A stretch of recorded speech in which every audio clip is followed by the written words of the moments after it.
महिन्यामागून महिने गेले, दिवसामागून दिवस सरले, पण काही कार्य राहिली अर्धवट.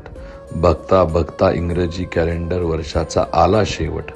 गेल्या वर्षात कोणतीही गोष्ट मिळाली नाही म्हणून करू नका इतरांचा हेवा. नवीन वर्षाचा संकल्प म्हणजे स्वामींची निस्पृह सेवा. 2024 मध्ये स्वामींच्या साथीने केली प्रत्येक संकटावर मात. नव्या उत्साहाने आणि उमेदीने करूया नवीन वर्षाची सुरुवात.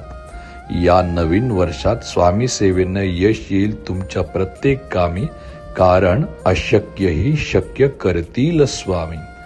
स्वामी कृपेने अर्धवट राहिलेली कार्य सिद्धीस जाऊन तुम्हाला यश कीर्ती प्राप्त होऊन तुमच्या पूर्ण होत सर्व इच्छा. नवीन इंग्रजी कॅलेंडर वर्षाच्या तुम्हाला स्वामीमय शुभेच्छा.